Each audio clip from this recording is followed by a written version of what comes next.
rikthyer sërish bashkë në këtë transmetim të drejtë për drejtë këtu në RTS 24. Jemi në rubrikën e të ftuarit të ditës. Do të flasim për arkitekturë e konkretisht për mënyrën se si është zhvilluar arkitektura shqiptare, duke komentuar veçanërisht një botim të ri. Kam kënaqësinë të kem të ftuar në studio profesor doktor Armand Vokshen dhe arkitektin Besian Mehmeti. Faleminderit që më jeni bashkuar. Faleminderit. Ajo që na ka mbledhur bashkë, në fakt, është zhvillimi i tretë i një serie botimesh dhe janë konkretisht fragmentet të arkitekturës bashkëkohore shqiptare. Unë po përkthej shqip. Janë plot 49 projekte, të cilat janë zhvilluar në Shqipëri, Kosovë dhe Maqedoni, të cilat kanë ardhur të bëra bashkë në këtë botim. Profesor Vokshe, do doja ta nisja me ju. Çfarë tregon ky botim ose ky vëllim i tretë i kësaj serie për stadin se ku ka arritur arkitektura shqiptare? Po iniciativa ka lindur në 2020 faktikisht, ka një lojë në titull A2020, ku është luajtur me vitin e mbrapsht që ka qenë dhe pandemia, faktikisht e kishim pak kohë edhe për të menduar. Aty po shikonim që ka një mungesë theksuar të dokumentimit të arkitekturave që ne prodhojmë në territoret tona. Dhe vendosën bënim një libër i cili nuk ishte thjesht për territorin shqiptar, brenda kufive të Shqipërisë, por të merrnim të gjithë arkitekturën ku jetojnë shqiptarë në Ballkan, faktikisht dhe të shfryzonim një rrjet arkitektësh që ne kishim filluar të ngrinim, që të hurumtonin çfarë po prodhoheshe në atë kohë. Dhe ky ishte volumi i parë, dhe pati një feedback shumë pozitiv nga arkitektëve, arkitektura spektakolare, shumë të bukur në të gjithë territoret tona. Dhe, si thua, ai vëllimi i parë na shtyut bënim dytin dhe sot ka dalë i treti faktikisht, pra dje ne kishim promovimin e librit, ku tashmë janë 49 objekte të projektuara nga arkitektë shqiptar, të cilat janë shpërndarë në Shqipëri, janë shpërndarë në Maqedoni, në Maqedoninë e Veriut, pra në Kosovë. Fatkeqësisht nga Malizi nuk kemi pasur këtë herë, po që shpresojmë që herën tjetër. Vëllimi i katërt. Po, vëllimin e katërt me siguri, sepse edhe ati kanë filluar të spikasin disa arkitektë të rinj që në fakt vlen që të përfshihen. Dhe kjo ka qenë, pra fatikisht ka qenë, ideja është ka qenë të dokumentojmë, pra të fillojmë të tregojmë dhe të vlerësojmë një arkitekturë e cila po del dhe po transformohet në territoret tona. Domethënë ne të tre vendet kanë pasur një proces të vështirë, duket se kur kjo është një periudhë e shqiptarëve dhe të faktikisht siç po ndodhen gjithë fushat tjera. Si quani fragmente? Janë të shkëputura apo janë pjesë e një mozaik? Edhe kjo është një lojë faktikisht, ne nuk pretendojmë të bëjmë si thosh një rezume të gjithë arkitekturës shqiptare sepse është vështirë, por ne marrim themi ato elemente që neve na interesojnë dhe kanë një vlera dhe janë përfaqësuese normalisht të rrymave të ndryshme, të zyrave të ndryshme të arkitekturës. Dhe fragmente sepse në fakt janë copza dhe të ndryshme, pra nuk kjo është se marrim vetëm vila për shembull, apo vetëm pallate, apo shkolla. Do thënë se cili sjell një fragment të punës së tij dhe kjo është, si thua, një puzzle që në fund fare kompozohet dhe tregon një skenar më të gjerë, pra një panoramë më të gjerë të vendeve tona. Do doja të përmendja edhe autorët, mes tyre jeni ju, është zonja Nesila Hajdini dhe Blerta Vula Rizvanolli. Këtu kemi një ndryshim fatikisht. Nesila nuk është më, është Besian Mehmeti. Okej. Besiani ndërkohë, zoti Mehmeti ka edhe punimet e projektet e tij në këtë botim të ri. Në 30 vitet e fundit, padyshim që ndërtimi, arkitektura ka psuar një lloj hovi, por në çfarë drejtimi ka shkuar ky zhvillim? Unë në fakt jam prurje e re në këtë botimin e tretë. Paraprakisht profesori Armandi bashkë me Blertën kam botuar dhe kam pas botimin e dytë.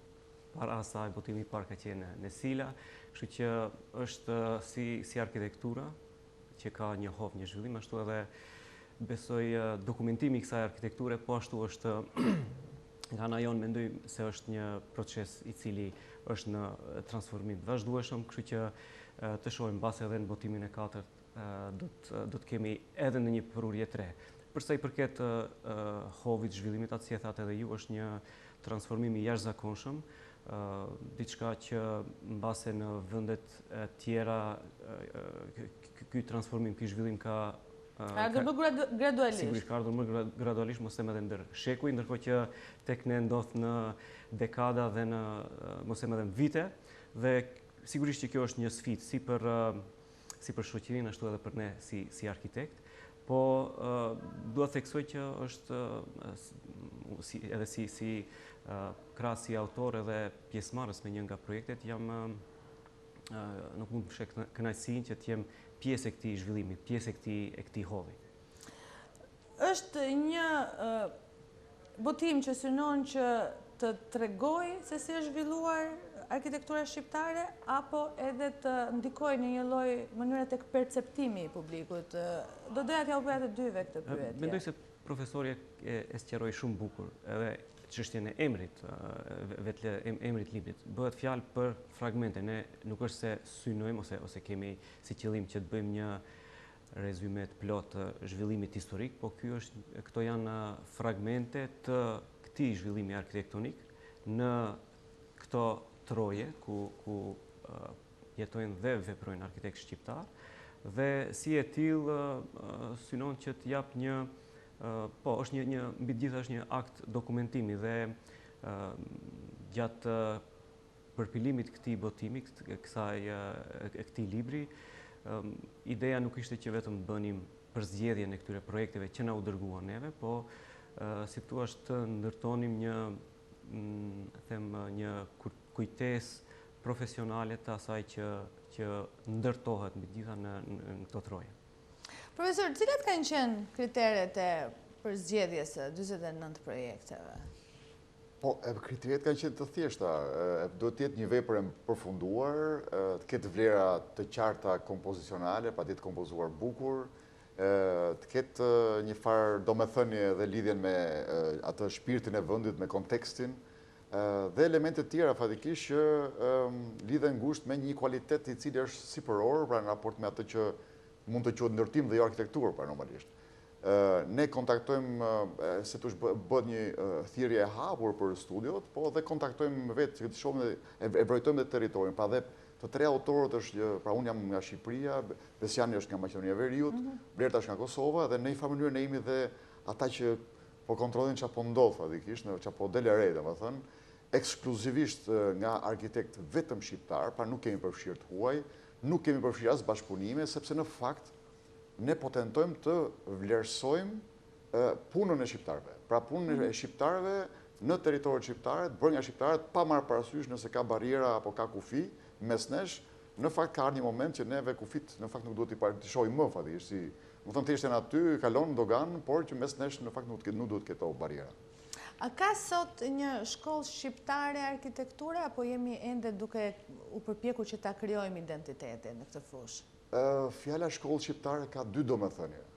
Ka shkollë shqiptare, sepse unë jam pjesë e akademisë. Si pjesë e programeve. Absolutisht, në nxjerrim arkitekt çdo ditë, por shkollë shqiptare në thojza mund të quhet ndoshta edhe një lloj stili që arkitektët shqiptarë ofrojnë, që është ndryshe nga stili italian, apo ndryshe nga stili gjerman, apo një stil tjetër. Për këtë të dytën e kisha fjalën. Atëherë fatkeqësisht ne akoma nuk kemi arritur të gjenerojmë një stil tonin, gjithsesi si thosh, progresi i arkitekturës është një kahje të duhur, pra normalisht patëm një çoroditje gjatë viteve 90, ndoshta gjatë komunizmit domethënë shqiptarët që ishin në Jugosllavi me shqiptarët që ishin në Shqipëri kanë pas dy procese të ndryshme, normalisht dominonte në Jugosllavi arkitektura slave, jugoslave, me brutalizmin e tjerë, ndërkohë që në Shqipëri kishim atë izolimin e thellë dhe atë barrierat që pushteti lejonte, kështu që mbas 90-s në të dy vendet ose në të tre vendet pa tre procedura të ndryshme, Kosova bëri luftën, ne patëm tranzicionin e çmendur, e zgjatur, Maqedonia në presion përsëri që patëm. Dhe arkitektura kam përshtypjen që është një nga treguesit kur e sheh me sy të lirë të këtij tranzicioni. Është një pari tregues sepse aty në fakt gjenerohet ekonomia, mirëqenia, nevoja për kushte, por gjenerohet edhe mendimi, edhe progresi. Dhe faktikisht sepse nuk është vetëm arkitekti, pra është dhe investitori, janë dhe gjithë komponentët e tjerë që e përbëjnë projekte, pra normalisht dhe ata janë pjesë e zhvillimit. Dhe kur neve themi kjo lloj arkitekture, nuk po flasim vetëm për arkitektin që e ka menduar, po dhe ai që ka paguar, dhe ai që ka kontribuar, pra është një grup i madh njerëzish që merr pjesë. Kështu që kjo pjesë e pyetjes, në fakt mund të themi që dhe ky dokumentim i librit dhe ky vlerësim në fakt e ka këtë qasje. Që fillimisht themi të marrim frymë, të shohim çfarë kemi bërë dhe të reflektojmë për këtë gjë. Dhe reflektimi është si të shohësh para pasqyrës veten tënde, po shef dhe të tjerë që po shikohen dhe në një farë mënyrë konfrontohesh. Pra të shikon nëse kjo arkitekturë është e duhura dhe e kohës. Dhe normalisht që e treta që është shumë e rëndësishme, libri tregon dhe shpresën, pra shpresën që neve realisht jemi gjatë në një linjë, një trajektore të duhur. Dhe vitet në vijim kanë për të qenë shumë pozitive, sepse në fakt është viti shqiptarëve, janë vitet e shqiptarëve. Pra ne Shqipëria po mbyll tranzicionin, Maqedonia me shpresë Zotit vazhdojnë të kenë prosperitet, Kosova po ecën në rrugën e duhur, pra themi që të paktën në arkitekturë do kemi zhvillime pozitive. Dhe në këtë kontekst, si mund të bashkëjetoj tradita shqiptare, historia, pjesa e trashëgimisë historike dhe arkitektura moderne? Të ndërlidhem në këtë që tha edhe profesorit, më thonë, si arkitekt lokal, besoj që kemi avantazhin që ti aplikojmë këto trendet globale të cilat kërkojnë që arkitektura duhet të jetë, domethënë, kontekstuali, thonë, duhet të jetë e vendit. Kështu që fakti që ne kemi këtë zhvillim dhe këtë hof në këto troje tona, qoftë në Shqipëri, qoftë në Kosovë, po ashtu edhe në Maqedoninë e Veriut, sigurisht me intensitete që mbase dallojnë, dhe fakti që ne jemi këtu, jemi pjesë e këtyre troje, këtyre vendeve, e di më së miri nevojat dhe sigurisht edhe kërkesat e vetë njerëzve, apo të cilët në fund ditës do t'i përdorin këto objekte. Mendoj që kemi avantazhin që të bëjmë atë sinergjinë e kontekstit, vendit, traditave, sigurisht edhe këtu hyjnë edhe shumë aspekte tjera, mos hyjë kështu në çështjen e aspekteve klimatike, qëndrueshmërisë dhe siç tha edhe profesori, unë mendoj që jemi në një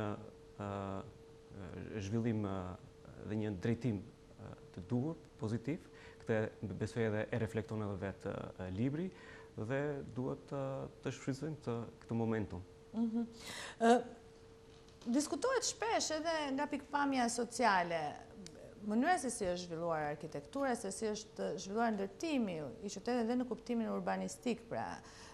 A rrezikojnë qytetet tona sot që të humbin karakterin e tyre për shkak të një zhvillimi intensiv? Edhe të përqendrimit të dendurisë kryesisht në qytete, në Tiranë, shohim? Ne po shohim që Tirana, për shembull, po ndryshon dita ditës, jo në Tirana, po dhe qytetet e tjera, më të vogla. Prishtina po ashtu, Shkupi ka pas transformime rinjësore. Dhe faktikisht kjo është edhe pjesë e një debate që duhet zhvilluar sidomos me ne arkitektët, faktikisht, të cilët jemi të fushës së projektimit, për të kuptuar se si duhet ndërhyrë, faktikisht. Kjo është shumë e rëndësishme mënyra se si ne i qasim i qytetit. Normalisht që arkitektura, e thash pak më parë, është një dinamik e shumë interesave, pra nuk është thjesht arkitekti që vendos në ca aspekte. Aspektet janë shpesh ekonomike, janë politike, transformimet kanë të bëjnë me interesa të ndryshme, ku arkitekti thjesht kthehet në një mekanizëm për t'i devijuar dhe për t'i sistemuar këto interesa. Por arkitekti ka një punë bindëse brenda këtij procesi, brenda këtyre njerëzve dhe roli i tij duhet ndihet. Fatkeqësisht në ca pjesë të Tiranës, në ca pjesë të Shkupit dhe të Prishtinës, apo dhe të qyteteve tjera, në fakt ne luftën e kemi humbur, sepse ky zhvillimi i shfrenuar dhe si thosh kërkesa për fituar dhe për të ka dominuar mbi pjesën e trashëgimisë dhe mbi pjesën e nevojave që ka qyteti. Normalisht që ne duhet të parashikojmë të gjitha. Normalisht prandaj bëhen plane dhe bëhen studime të ndryshme, bëhen debate, bëhen publikime, të cilat faktikisht e para punës tregojnë atë që është me vlerë, që është ekzistuese, tregojnë dhe praktikat e mira. Pra kur një arkitekt ka bërë një ndërhyrje të saktë, ka ruajtur shpirtin e vendit, po ndërkohë ka sjellë dhe modernizmin, pra ka sjellë gjëra e re, ka përshtatur, ati ju ka rritur vlerë, ati që ka investuar, ka fitur, po ndërkohë dhe shteti në fakt e ka ndihmuar të gjë. Pra kjo është ai rasti ideal, rasti i bukur që duhet promovuar. Me që jemi në këtë pikë dhe të diskutimit dhe shohim që Tirana këto kohë ka shumë ndërtime.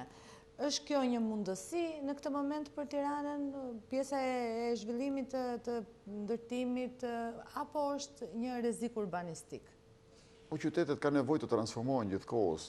Domethënë qytetet gjithmonë jetojnë momentin, shohin në të ardhmen, normalisht shohin zhvillimin, duan të kënaqin nevojat e njerëzve.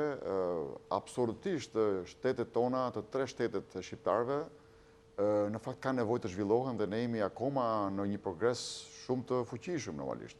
Unë pres që të paktën 20 vite të ketë akoma transformime drastike, rrënjësore, sepse jemi akoma duke akomoduar qytetet tona në shumë aspekte. Jo vetëm në arkitekturë, në infrastrukturë, në hapësirë urbane, në gjelbrim, pra ne kemi shumë për të bërë. Ata që në pasardhësit tanë, në fakt me gjithë mundin që ata kanë bërë, normalisht nuk arritën na lënin në një nivel që krahasohet me Evropën, krahasohet me shtetet tjera. Dhe normalisht gjeneratës tonë dhe gjeneratave që vinë më pas, i takon momenti që neve ta ngrem këtë nivel në nivele të kënaqshme. Tani, kjo temë është ha shumë emisione fatikisht për të bërë, po që me sa shohim qytetet tona janë akoma në ndryshim, dhe me sa qihet dhe pjesa pamja e përfundimtare, pra kur thua për shembull Parisi, thua Roma, thua Londra, ato imazhet si ti shef sot, i shef para 50 vjetësh, i shef para 100 vjetësh, vazhdojnë të jenë po ato. Qytetet tona nuk janë ashtu. Domethënë, dhe kjo fal historisë që ne kemi pasur, do të thotë fjalët e kërkesës tonë të brendshme që nuk po kënaqemi me atë që kemi, duam diçka tjetër. Kështu që nuk po dim akoma se çfarë është imazhi përfundimtar. Domethënë, ndryshime sipër. Zoti Mehmeti, nëse do të bënit një krahasim mes Shkupit edhe Tiranës, cilat do të ishin pikat e forta dhe të dobta të secilës prej tyre? Në fakt, edhe unë shpesh e bëj këtë, edhe diskutojmë dhe debatojmë këtë paralele, me që Shkupi, siç e dim, ka pas një zhvillim të hovshëm pas atij tërmetit vitit 63, kur dhe në atë kohë në Shkup pa të ardhur thuaç mendjet më të ndritura të kohës të kësaj fushë, emra si Doksiadis, Bakema, Kenzo Tange ka qenë një nga autorët e atij masterplanit famshëm të Shkupit, i cili rrënjësisht e transformoi qytetin në atë shkallë që besoj, kam përshtypje se shumica e qytetarëve sikur e ndjenin edhe pak si të huaj. Dhe shumë vite më vonë, me atë zhvillimin e po ashtu të famshëm të Shkupit 2014, si duket ishte një kthes, domethënë e kundërta, një reflektim i kundërt i atij zhvillimi, të them avangard, ky ishte një kthim mbrapa dhe po ta vendosim një paralele, besoj se Tirana do duhet të marrë një mësim nga ky zhvillim që ka pasur Shkupi në këto dekadat e fundit dhe si thua ta kahzoj për të mirë këtë zhvillim, me që atje përsëri them është përshtypja ime se sikur kishte çalim në këtë zhvillim që pat marr, përsëri po i kthem atij tërmetit të 63-shit, sikur kishte një ngecje në këtë zhvillim. Kështu që besoj se tani qoftë Tirana, qoftë Prishtina mund të marrin një mësim edhe nga Shkupi dhe mos bëjnë atë regres që patëm ne atje.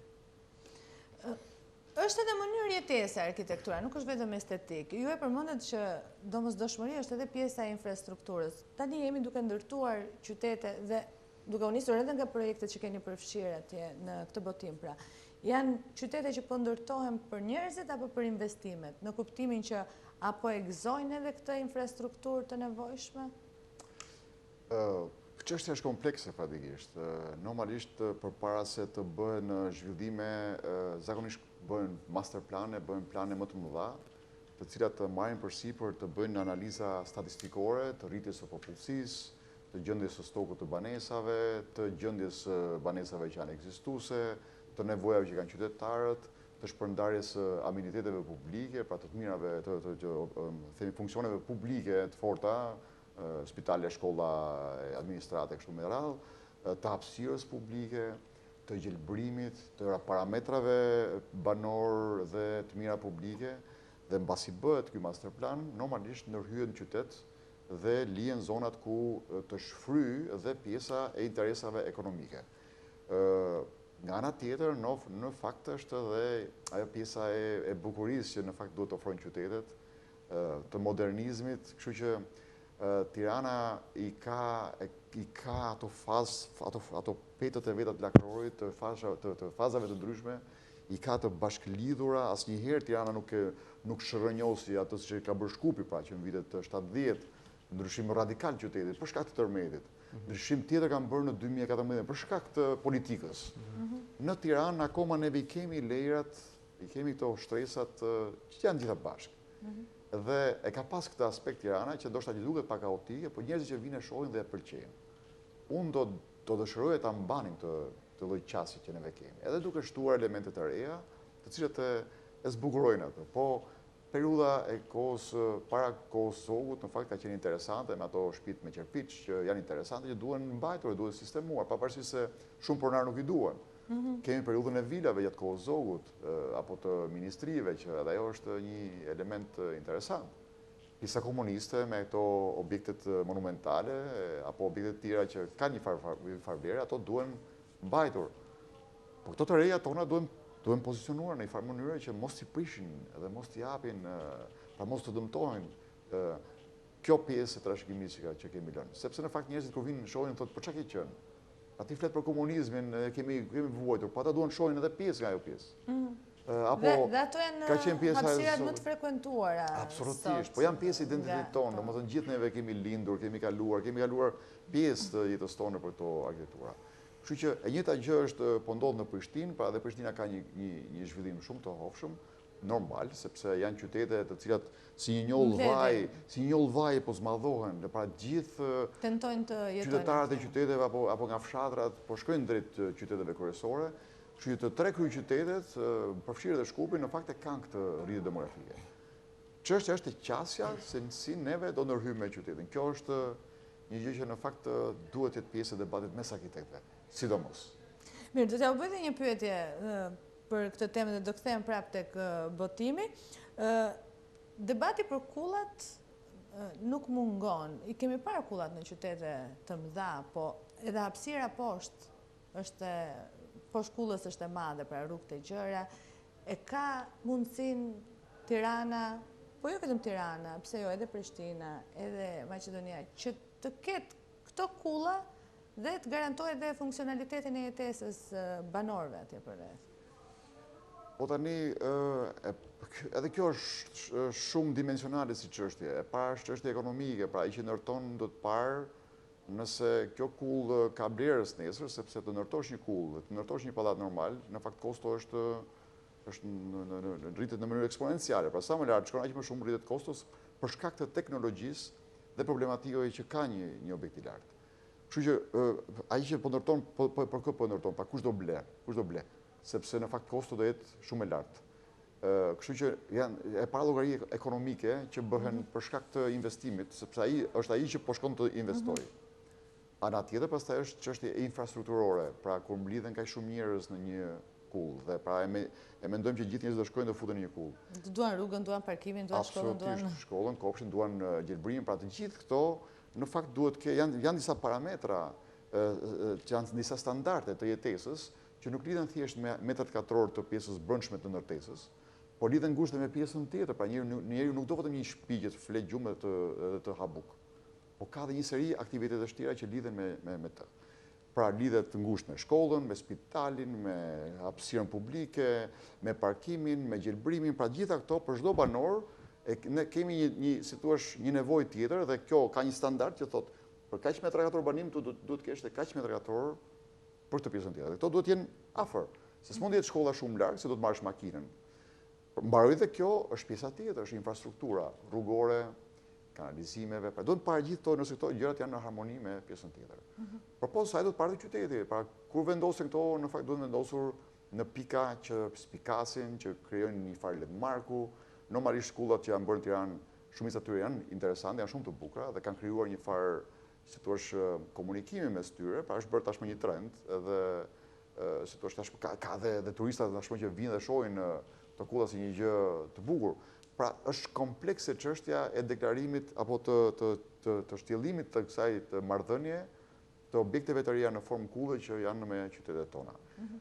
Në Shkup nuk parashovim kulla, në Prishtinë janë 2 a 3. Doja ta pyesja zotin Mehmeti, në fakt, si keni ju në Shkup raportin me kullat edhe me hapësirat publike, dhe si reflektohet kjo pjesa e hapësirës publike, gjetbrimit e kësaj pjesës të frymarrjes në projektet që keni përzgjedhur? Fakt, ekziston një direktive Kombeve të Bashkuara, është e vitit 2007-2008, ku kërkohet nga qytetet që të densifikohen me qëllim që të shmanget ajo zgjirimi i pakontrolluar dhe apo si thua uzurpimi i tokës, i fushave pjellore.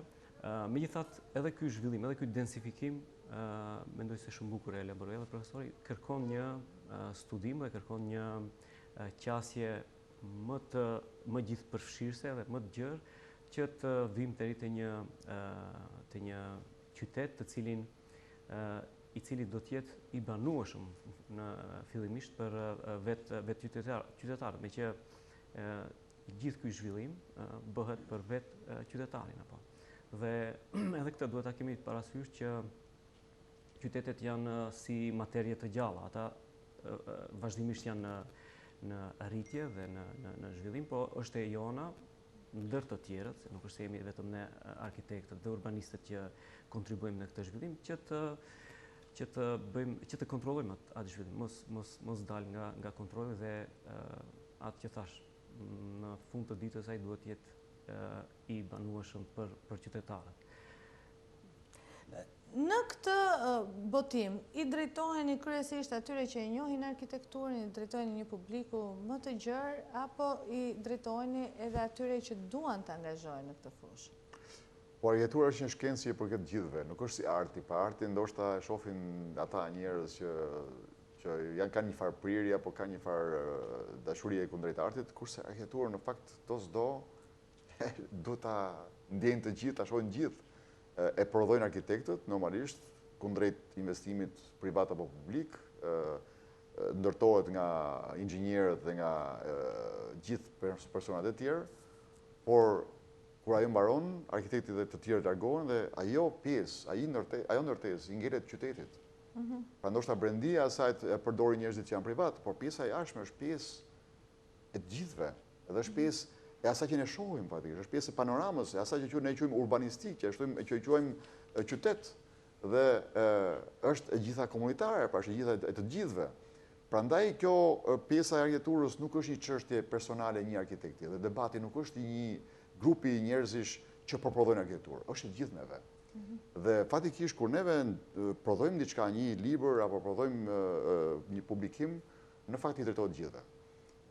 Sepse në fakt para punës po vlerësohet një gjë që po ngrihet në një qytet apo në një zonë që do ta transformojë atë, shpresojmë për mirë, dhe normalisht që kjo vlen pastaj edhe për gjeneratat e tjera apo për arkitektë të tjerë që ta vlerësojnë nëse kjo është bërë mirë dhe ndoshta të frymëzohen për të bërë diçka të ngjashme që të jetë në harmoni. Pra, në një farë mënyrë publikimi vlen të ketë një shtysë shumë dimensionale për të gjithë. Mirë, për të mbetur të brezat e rinj, çfarë mesazhi përcjell ky libër brezave të rinj të arkitektëve?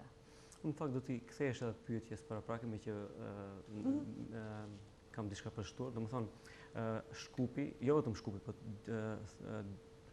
shumica e qyteteve në Maqedoninë e Veriut janë në transformime sipër dhe mbase nuk janë të mundshme ndërtimet e këtyre kullave siç po bëhen këtu në Tiranë, po Edhe atje kisha veçuar Tetovën, e cila është në sikur do të gjej vete në këtë zhvillim, dhe ajo që është shumë e rëndësishme, përsi po them, qoftë për qytetet në Maqedoninë e Veriut, qoftë në Kosovë ose në Shqipëri, është të pasurit e një vizioni të qartë se ku synohet.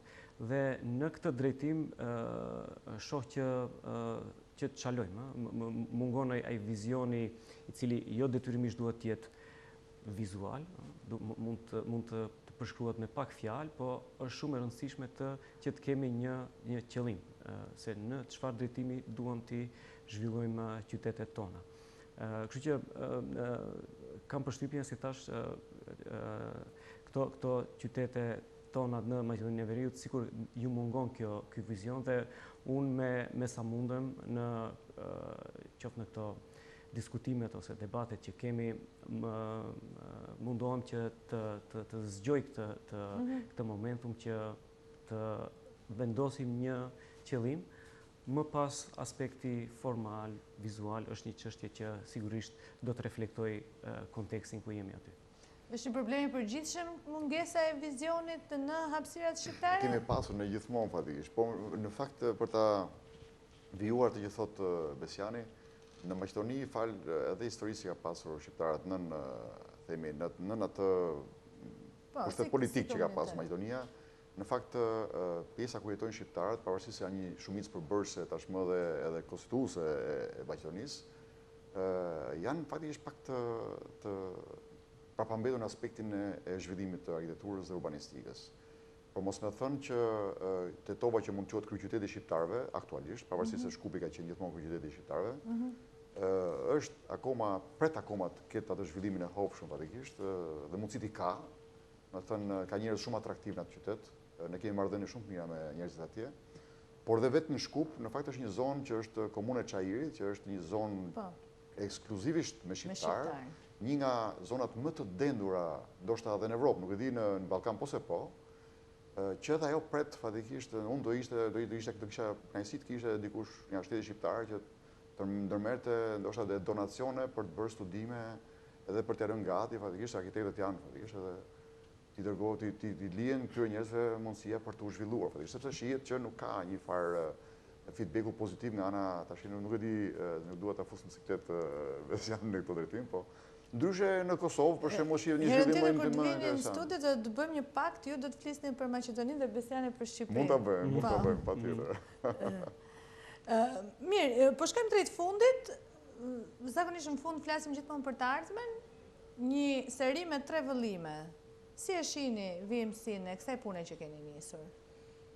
Po, tendenca duket shumë pozitive. Më thënë, vlen përmendet fakti që neve të tre jemi arkitekt, kemi zyrë arkitekturë, pra si tush kemi një proces tonin të prodhimtarisë, të tre merremi edhe me akademinë, në një farë mënyrë publikimit të HAKO. HAKO nga familja, nga angazhimet e tjera, por e shohim që ka një mungesë të publikimeve, të vlerësimit të arkitekturave që po bëhen, dhe në një farë mënyrë kemi pasur shtysë brendshme që ta bëjmë të gjë. Dhe kemi pasur edhe një farë feedbacku shumë pozitiv nga arkitektët të shpërndarë në 3 vendet, dhe edhe një kërkesë për tyre që të vazhdojmë. Edhe kjo na ka bërë shumë pozitiv, me të thënë drejtën. Procesi që zgjat goxha shumë, pra zgjat një vit e gjys mbledhja, pra që nga hapja e thirrjes, kontaktimi i studiove, më thënë ta çojnë një fotografi apo a ju pëlqen për shembull kjo gjë, ne fillojmë të diskutojmë me njëri tjetrin, a vlen të përfshihet apo jo. Pra është një proces goxha i gjatë. Pasi përzgjidhen, dërgojnë fotografët që të bëjnë siç duhet fotografitë, sepse duhet të jenë profesionale. Duhen shkrimet adekuate, shkrimet përshtatura për tekstin, të cilat pastaj shikohen, përshtaten përsëri. Më thënë është një proces goxha i gjatë. Merret një grafist i cili merret me pjesën grafike të faqosjes, plus pastaj kemi edhe nga pikpamja analitike tendencën e kemi të marrim edhe 2 analistë. Këtë vit për shembull si analist kishim një italian që është kritik i arkitekturës, nga më të mirët në Evropë, jo vetëm në Itali, Luigi Presidenza Polisi, i cili është edhe një arbresh.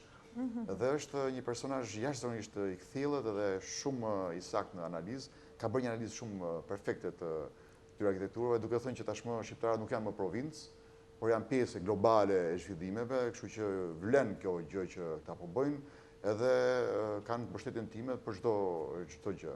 Tjetri analist faktikisht është një arkitekt shqiptar, Elior Korçiku, i cili ka shkuar i vogël në Itali, është formuar atje, jeton në Rom, është i suksesshëm, edhe atij kemi lënë mundësinë që të analizoj faktikisht. Po mendoj të mbyllja, po do kthehem edhe me një pyetje te ju, pasi të pyet zotit Mehmeti, si ka qenë për ju kjo përvojë, për ju ka qenë hera e parë që u angazhohet, megjithëse ky është vëllimi i tretë, edhe si shikon të ardhmen e këtij angazhimi? Megjithëse unë u angazhova që të bëjmë bashkë vlerësimin e gjithë arkitektëve dhe projekteve nga këto tre troje, unë sigurisht që ndjeva kënaqësinë që të jem edhe të përfaqësoj pjesën e arkitektëve dhe projekteve nga Maqedonia e Veriut, dhe si thua të inkurajoja kolegët e mi që punojnë dhe veprojnë atje që të jenë pjesë e këtij botimi. Po të krahasosh me botimet paraprake, edhe vëllimi është rritur, po sigurisht që edhe cilësia është në një nivel më të lartë, dhe nuk dyshoj që edhe në botimet e radhës ky trend do të vazhdoj, do të jetë në rritje. Profesor, edhe një pyetje të fundit, më që më përmendë analistët që keni përfshirë në këtë angazhim, një profesor italian dhe një shqiptar që është formuar në Itali. Çfarë mund të mësojmë nga arkitektura e vendeve europiane? Po ne kemi procesin tonë, kemi pak më vonë se sa të tjerët, kemi pasur absolutisht ekselenca në vendet tona edhe gjatë periudhës komunizmit, edhe gjatë periudhës së zogut, por si thua të gjithmonë kanë qenë në trysninë e asaj kohe. Aktualisht, domethënë, duke kaluar dhe tranzicionin që kemi pasur në Shqipëri, luftën e Kosovës, gjithë problemet që kanë pasur politike në Maqedoni, në fakt tashmë unë them që rrugët janë të hapura vetëm për të bërë gjëra të mira. Sepse jo vetëm që arkitektët tashmë janë të formuar, kanë dalë, interneti është i lirshëm, secili ka mundësinë të shohë në Pinterest, të shohë në për rrjetet e ndryshme të arkitekturës, të gjithë dalin tashmë me 20 euro merr një avion, shkon në Itali, 20 euro shkon në Gjermani, pa shikon ke mundësi të shohësh një shkelësh ti prekësh këtë arkitektura. Dhe tani normalisht kjo është për arkitektë, po kemi edhe pjesën e investitorëve, pjesën e qytetarëve, të gjithë lëvizin, të gjithë shohin, të gjithë janë dashamirës, të gjithë duan një jetë më të mirë. Ajo që neve duhet të bëjmë është në fakt që ato njohuri që ne shohim dhe i marrim nga atje, t'i bëjmë tonat dhe mos t'i kopjojmë. Ne duhet të mbajmë atë originalitetin që neve kemi. Neve jemi shqiptar, kemi territorin ton, kemi pasur një proces dhe jemi ndryshe, jemi specifik, vazhdojmë të jemi specifik. Se nëse bëjmë në njësoj si italianët, domethënë njerëzit shkojnë në Itali, pastaj s'ka nevojë të vinë në Shqipëri. Nëse bëjmë si njësoj si gjermanët, rregjës bëjmë dot njerëz si gjermanët, sepse edhe klimën e kemi ndryshe. Nëse bëjmë si grekët, çfarë çupa pastaj. Kështu që ajo që ne do të bëjmë është të tre shtetet që të bashkohen, të gjejmë gjë të tjetër përbashkët, që mos kemi diferenca me njëri tjetrin, të jemi një treg unik, sepse numrat janë numra, sepse nuk është thjesht çështje nacionalizmi, por është çështje edhe fuqie. Edhe njerëzit kur shohin me numra, nuk kemi më 2 milion, po bëmi 70 milion. 70 milion janë qytete të rëndësishme në Evropë. Kështu që mendoj duke u bashkuar në arkitekturë, po duke shtuar në fusha të tjera, them që jemi goxha pozitiv. Pra normalisht çdo gjë flet shumë mirë për të ardhmen tonë. Profesor Vokshi, zotë Mehmeti, unë ju falenderoj që ishit me mua këtu në RTS 24. Ju falenderoj për gjitha këndvështrimet që ndatë sa i përket mënyrës se si është zhvilluar deri tani arkitektura dhe se si do të duhet vijojë të zhvillojë, dhe ju uroj suksese me këtë angazhim që keni marrë me këtë seri botimesh. Shumë faleminderit juve. Faleminderit.